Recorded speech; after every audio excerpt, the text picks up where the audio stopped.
Sahana Bhavatu Sahanau Bhunaktu Sahaviryam Karavavahai Tejasvina Vadhitamastu ma Vidvishavahai.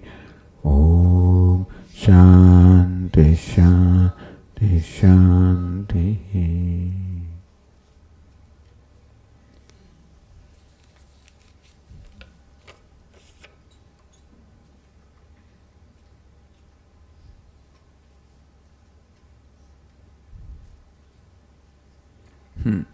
Gayatri Chatushpada. We talked about Gayatri in 4 feet. Is it necessarily be recited in 4 parts? No. Gayatri is to be recited in 3 parts, in which it is. Just to compare it with other meters, it was just tentatively divided into 4 parts, because generally meters are 4 quarters or 4 feet. In that sense, Gayatri was said to have 4 feet also. But reciting Gayatri Mantra, it is in 3 feet. That was easy, alright.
Swami, why so many Upanishads?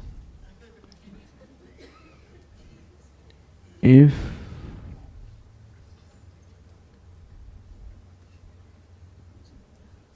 truth is one, why so many Upanishads? Further, it has been said that Mandukya Upanishad itself is enough to realize the self.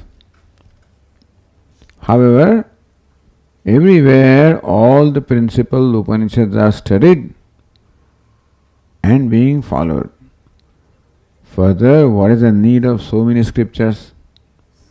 Gita, Upanishad, Brahma Sutra, to understand one reality.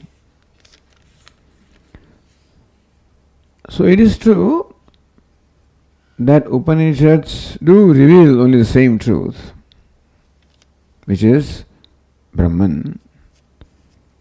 However, each Upanishad has its own way of revealing the truth. A given Upanishad is a dialogue between a given teacher and a student. When the student aspirant approaches a teacher with a certain kind of a question which reflects his mind and his thinking, the teacher then unfolds in that context or that orientation. So each Upanishad is a method of unfoldment of the same truth, where the method of unfoldment is different.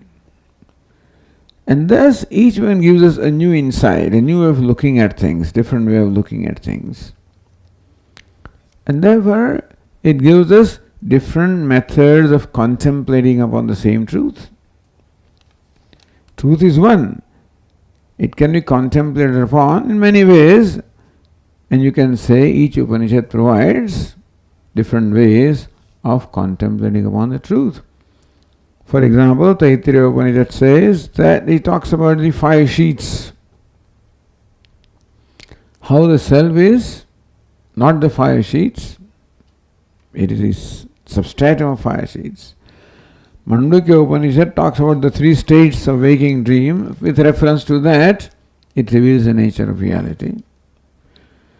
Bhagavad Gita starts with the grief that a human being feels and shows us, how to overcome that grief. How grief is a product of ignorance and how knowledge removes that. So even though the basic topic, subject matter may be one, but the approach from different standpoints and for different people also.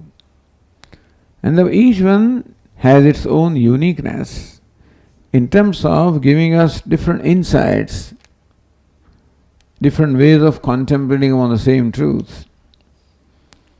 And therefore, it makes the whole thinking very rich. So it is not necessary that you have to study all Upanishads or study so many scriptures. But then we find that studying one text may not be enough, because what is important is that you should contemplate upon it for a long time. Dirghakalam, Nirantaryam, Adaram, meaning that you can really accomplish something when you do it constantly for a long time with devotion.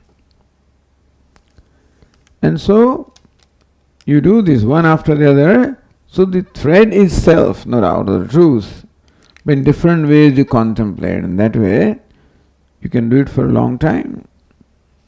Do it in different interesting ways. But it is not mandatory that you have to study all the Upanishads and all the scriptures. It's up to a person. We find that every Upanishad provides a very interesting way of looking at things, and therefore it contributes to our understanding, our clarity, our vision. But if a person feels that one Upanishad gives him or her whatever that they want, it's also fine. But why? Because this is a need. That a person needs to look at the same thing from different standpoints. Person needs to contemplate upon the same thing in different ways. Person needs different insights into the same reality. Therefore, different Upanishads are there.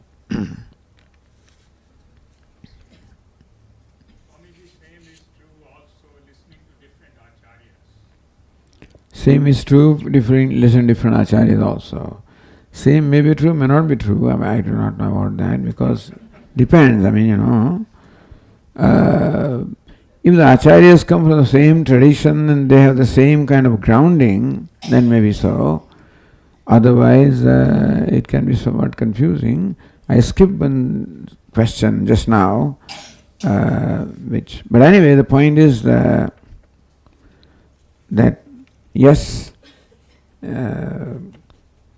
you can go to different acharyas, which is fine, and you should have the viveka, means the discernment, discrimination.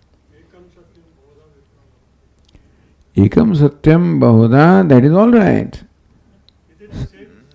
It is,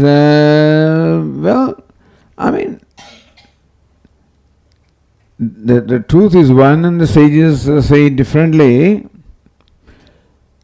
But sometimes every acharya has their own emphasis, their own method of communication. Maybe have a little bit different orientation also. So as long as you are perceptive and you receive or take what you think is useful to you or consistent with you, as long as it does not cause confusion in your mind, it gives you further clarity, then yes, every acharya provides a different, insight, different way of looking at things, and it can be very beneficial, but that calls for maturity on our part. And so, generally speaking, it is best that we stick to one, gain that maturity, and then you explore other things so that you know what to take and what to leave. Because sometimes you may not take everything that somebody gives you. Then we should have the viveka of living something so that our own thinking remains clear and consistent. So yes, there is an advantage of listening to more than one acharyas, and calls for a certain degree of maturity on our part also. However, when the acharyas come from the same parampara, it is quite safe, I am sure, to do that. Swamiji, actually four of them talk about after the main Upanishads, that what is that, by knowing what everything is known. But the way they have answered it is a different way of saying the same thing. Yeah, so when she is adding into what I said is how sometimes same question is asked. What is it knowing which everything is as well known? The question is similar, but the answer comes in different ways. That shows how an Upanishad provides a different way of contemplating upon the same truth. So that's right. That's an example. That's what you meant, I think.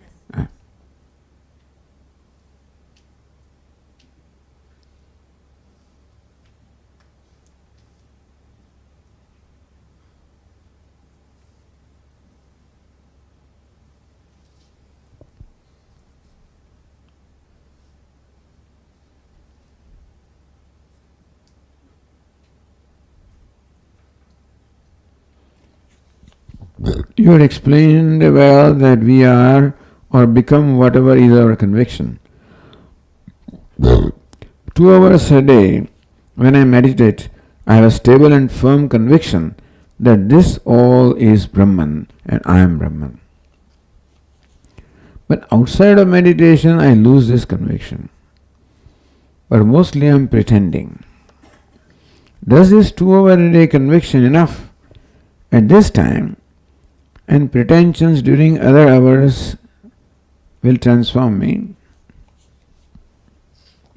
So when you are not meditating and interacting with the world, because the whole day you cannot meditate perhaps, and so, but the value system that you have should be consistent with this conviction that I am Brahman and all this is Brahman.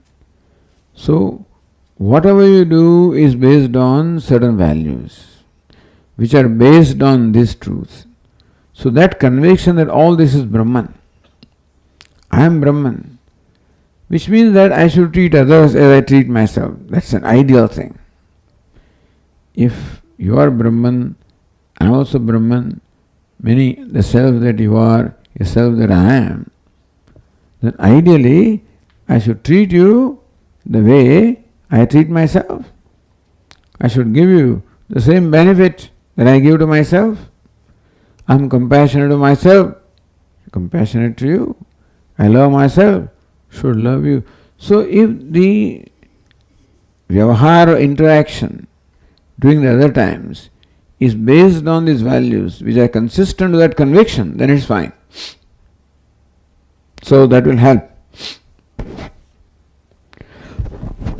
In fact,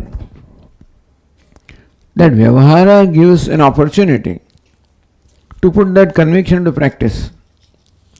And that way you can use the rest of the time as practicing the conviction by deliberately entertaining values and attitudes which are consistent with that conviction. And basically what it means is that my value is I should treat others the way I treat myself. It's a tall order. It's a tall order, but if you think Brahman is the tallest order, and so as best as I can, meaning that I will be a compassionate person. I should be a non-violent person. So these values of non-violence, truthfulness, compassion are based on everything is Brahman, understand?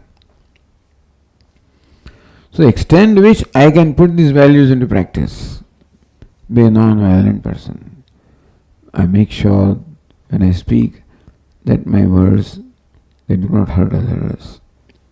As best as possible, they come out in a manner which is conducive to other people's mindset. That I say only what is useful. Satyam bruyat, priyam bruyat. Speak truth and speak in a pleasant manner. Make sure that I am sensitive to other people. to their sentiments, to their needs, to their requirements, and as best as possible, I take into account those things. So, non-violence requires me to be a sensitive person. Truthfulness requires me to be a very alert person at the same time. Speak what is right and speak what is necessary. So, rest of the life one tries to live based on values and attitudes which are based on that conviction. Then it's not so pretending, but you're putting that conviction to practice. And they'll get further, So, physicalizing the conviction or attitude makes it more firm.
In what way 24 hours of a day are linked to Gayatri meter? What is the intrinsic link between these two? So where does this question arise from? In what way 24 hours of a day are linked to Gayatri meter? So where does this question arise from?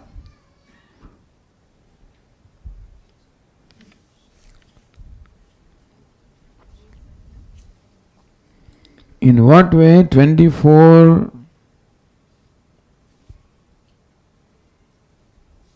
lunations, 12 Purnimas, 12 Amavasya, 24 are linked to Gayatri meter? Is this any link between the Dwadash Aditya? In fact, our sun is under the control of the 7 Saptarshis.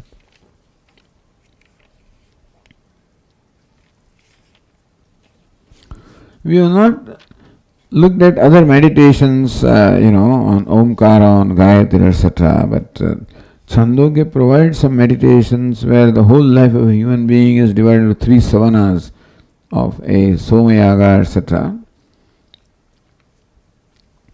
But these 24 letters of Gayatri can be connected to 24, 12 Purnimas, 12. That, I don't know whether this meditation comes from in text or is something that you have thought about.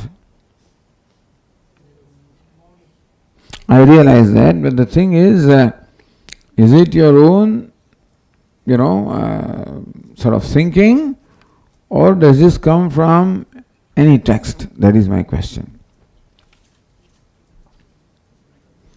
So there can be similarity of 24, and though you can imagine 24 letters as the 24 paksha, Every month has 2, what do you call them? No, but in English, what is it?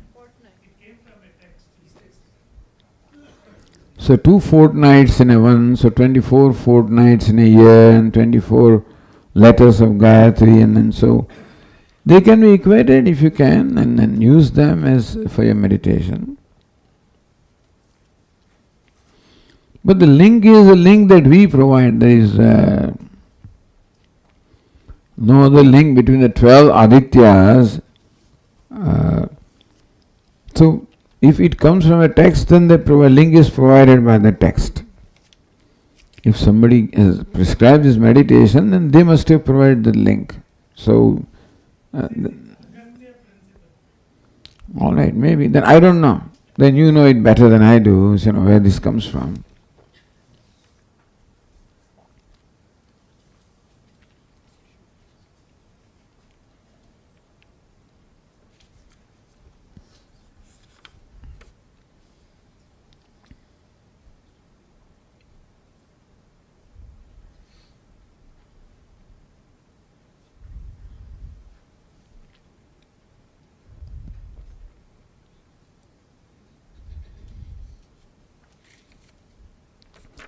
God has created everything. He is everything. Everything comes from Him. Then why did He create kama, krodha, lobha, moha, craving, lust, anger, greed, delusion? Why did He create this? And He has made it so complicated. Why didn't He create a simple world where everyone lived with lot of love in our hearts, treating each other as Brahman? Then you cannot watch the show. He is sitting up there and watching the show as to how we are taken for a ride, and he has created some kind of a what do you call it?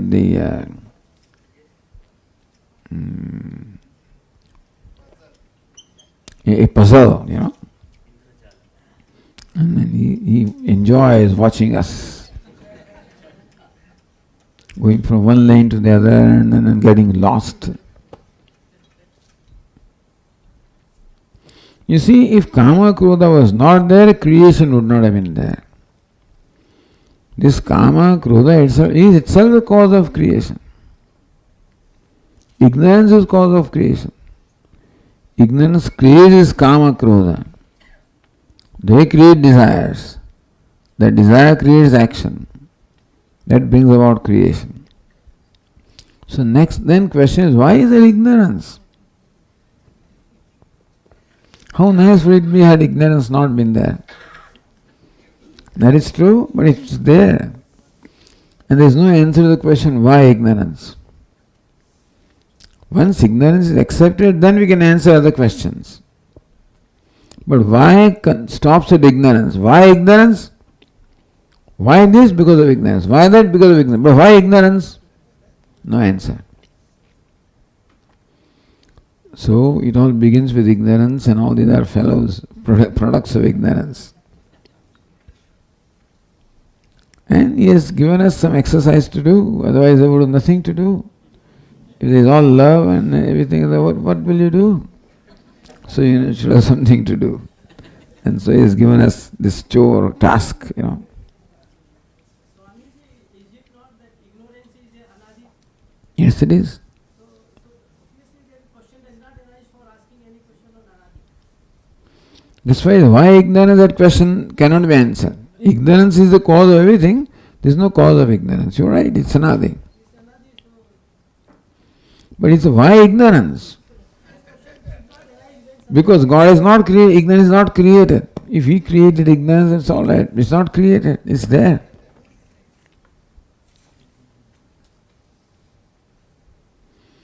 I understand this all comes to life, these questions do arise. Many people, why is this creation there? Because it's our frustrations and all of this generally bring about these kind of questions naturally. It's like why hunger? If no hunger, no problem. No, if there is hunger, then you can enjoy food, otherwise there is no enjoyment. Because, he says, why hunger? Because in heaven, Uve tirtva ashanaya pipase. The one living in heaven, there is no hunger and no thirst. So Swami says, then you can't enjoy Golgappa, If no hunger and no thirst, then you'll remember earth. You remember this, there's Golgappa and pizza and pasta and stuff like that. And there's no hunger, so you can't enjoy those things. So every problem is its own, I guess, other side also. Meaning that the creation doesn't only have this complication. Creation has beauty also, is it not so? Creation has beauty, it has love, and is for us to explore. And that all would not have been if creation was not there.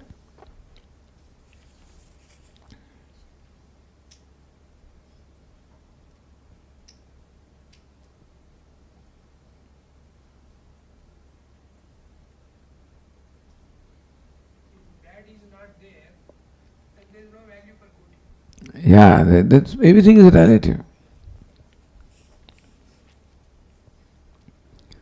Morning meditation. If we are puppets in the hands of the Lord or Ishvara, is it justify Vidivada? What is Vidivada? Did I say something like that in the morning meditation? If so, where is the scope for possibility of growth? The thing is, if Ishvara is doing everything, we are all puppets in the hands of Ishvara, then there is no free will. There is no free will, then how can you grow? So where is the scope for possible growth? Something is missing in understanding. You see, all this shows that it is anirvachani. Anirvachani is what? You cannot say it is such and such. So that we are puppets in the hands of God also is right. That we have free will also is right. That we do things also is right. But how can puppets have free will? So we use whichever formula is applicable to a given situation. And therefore, as far as graceful acceptance is concerned, how can you gracefully accept a person who is jealous of you? Can you accept? Angry at you? He is a puppet. And so, he is not he who is doing it. It is the hands of Ishvara. Therefore, he deserves your compassion. Is it not so? So this puppet business applies to other people when we have to forgive them, and that is where after all they are helpless. If person is angry, then it's helplessly so. Because he is made to do so. And therefore he deserves my forgiveness, my compassion. That's how I can gracefully accept even a person who is otherwise unfavorable. This is puppet, helpless. As Swami would say, see the person behind the behavior. Two steps. If you respond to behavior, then of course you react. But there is a helpless person behind the behavior. Why helpless? Puppet. So that model helps us in accommodating others, accepting others. But when it comes to me, I have free will and therefore I have to grow. You follow? I am Swami, I am puppet in the hands of Ishvara. What can I do? No, you have free will and therefore you have to grow. So we conveniently use what is necessary where. You follow? That's how Vedantins are, because after all, you can argue with anything. By argument, you can, one way or you can prove whatever you want. That's how the world is. That if you are clever enough, you can always provide arguments to justify something. We justify our behavior anyway. So this way also you can justify what is right, what helps us. When I say the person is helpless, doesn't a certain ego come in there from my side? Person is helpless? No, it's a reality. It's not our ego, it's a reality that a person is helpless. When I'm addressing it in my mind, the person is helpless. Isn't there a certain ego on my side? No. As long as the ego is forgiving ego, if understanding the helplessness of the person invokes from me the sense of the spirit of forgiveness or compassion, then it is not ego binding ego. Even if ego is there as long as we are ignorant, but there is a binding ego and there is a releasing ego. A compassionate ego is also ego, but something that helps me the freedom. An angry ego also is an ego, that's binding ego. So, when I see that other person is helpless, there's a reality. Then it invokes from me the sympathy or compassion for that person. Could be a condescending ego also, Swami. You from a position of superiority of you say he is helpless. A condescending way of. Could it be? Anything could be, but how can it be when I see the helpless person? Where is conditioning? You see it. You don't say it. You see this fact. He may not be helpless, but that's what does. No, has to be. As we said, an angry person is helpless. Because nobody wants to be angry. Everybody loves to be non-violent. Everybody wants to be loving, really. Given a choice, I would be a loving person. Given a choice, I would be a compassionate person. I would be a truthful person. Given a choice. What do you mean given a choice? Because the consequences of being compassionate or truthful are those which I find difficult to live with.